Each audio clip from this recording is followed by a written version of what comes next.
নমস্কার, সোনার স্বপ্নের রান্নাঘরে আপনাদের সবাইকে স্বাগত। আজ আমি আপনাদের সাথে শেয়ার করেছি একটা খুব সুন্দর রেসিপি, কুমড়ো পাতায় কাঁঠাল বীজের পাতুরি। খুব সুন্দর টেস্টফুল রেসিপি, ইউনিক রেসিপি। আপনারা অবশ্যই এরকম একটা সুন্দর রেসিপি তৈরি করবেন এবং গরম অন্নের সাথে খেয়ে দেখবেন। আমার মনে হয় ভীষণই ভালো লাগবে। দেখুন কত সুন্দর দেখতে হয়েছে। তো এটা তৈরি করার জন্য যে আমি কুমড়ো পাতা নিয়েছি, কুমড়ো পাতাগুলোকে আমি প্রায় 20 মিনিট নুন জলে ভিজিয়ে রেখেছি যাতে খসখসে ভাবটা কেটে যায়। আর এখানে কাঁঠাল বীজ আমি ছাড়িয়ে ধুয়ে রেডি করে নিয়েছি। এই যে এরকম কাঁঠাল বীজ, ওইগুলোকে ছাড়িয়ে দুভাগ করে নিয়েছি। টক দই, টমাটো ছোটো ছোটো করে বানানো আছে, লবণ, চিনি, কাশ্মীরি লঙ্কার গুঁড়ো, হলুদ গুঁড়ো, 2 রকম সর্ষে, পোস্ত। এটাকে বাটবো। আর এখানে কাজু বাদাম গরম জলে ভিজিয়ে রেখেছি, ওটাকেও বাটবো। আর কাগজি লেবুর রস একটু লাগবে। আগে বীজগুলোকে সেদ্ধ করব, সেই জন্য লবণ দিয়ে দিলাম। দিয়ে বীজগুলো দিয়ে 7-8 মিনিট সেদ্ধ করব আমি। দেখুন প্রায় 7-8 মিনিট হয়ে গেছে। এবার এগুলোকে আমি ঢেলে নেব। আর এদিকে আমি মশলাটাও রেডি করে নেব। পোস্ত, কাজু, সর্ষে এগুলোকে আমি ফাইন পেস্ট করে নেব। আর এখানে তেলে আমি একটু অল্প হলুদ দিয়ে কাঁঠাল বীজগুলোকে ভেজে নেব। সেদ্ধ কাঁঠাল বীজগুলোকে একটু ভেজে নেব, নিলে টেস্ট খুব সুন্দর হবে। আপনারাও একটু ভেজে নিয়ে এটাকে করার চেষ্টা করবেন, তাহলে ভালো লাগবে। আমি ভেজে এগুলোকে ঠান্ডা করে নিয়েছি। নিয়ে এর মধ্যে যে মশলাটা পেস্ট করেছিলাম, সর্ষে, পোস্ত, কাজুর আর কাঁচা লঙ্কা, ওই পেস্টটা এর মধ্যে পুরোটা দিয়ে দেবো। হলুদ গুঁড়ো, কাশ্মীরি লঙ্কার গুঁড়ো দিয়ে দেবো, লবণ দিয়ে দেবো পরিমাণ মতো।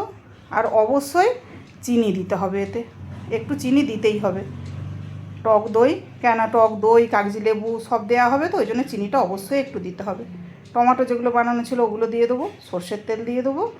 আর কাগজি লেবু যেটা নিয়েছিলাম রসটা টিপে এর মধ্যে দিয়ে দেবো। দিয়ে খুব ভালো করে মিশিয়ে নেবো। একদম মিশিয়ে নিয়ে এরকম একটা পাতা নেবো।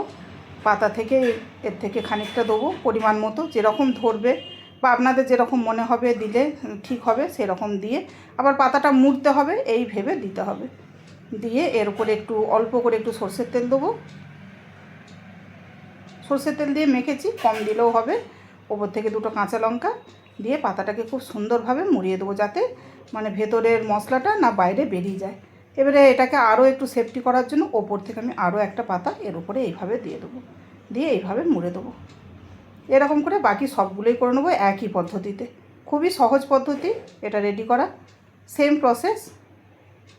ওগুলোকে আমি রেডি করে নিয়েছি। নিয়ে কড়াতে তেল গরম করে তেলের আঁচ একদম কমিয়ে দিয়েছি। দিয়ে পাতুরিগুলো দিয়ে একদম লো হিটে ঢাকা দিয়ে 7-8 মিনিট রান্না করব। প্রায় 7-8 মিনিট হয়ে গেছে। এগুলোকে হালকা হাতে উল্টে দেবো। এগুলো এখনই খুব সুন্দর ফুলে গেছে, দেখতেই পাচ্ছেন। আর পাতাটা খুব নরম, তো ওই জন্য একটু হালকা হাতে খুব ভালো করে এটাকে উল্টাতে হবে যাতে ছিঁড়ে না যায়। দিয়ে আমি আরও 5 মিনিট উল্টো দিকটা করে নিয়েছি। দেখুন এগুলো রেডি হয়ে গেছে। এগুলোকে নামিয়ে আমি ঠান্ডাও করে নিয়েছি। এবার আমি এর থেকে একটা খুলে আপনাদেরকে দেখিয়ে দিচ্ছি কত সুন্দর হয়।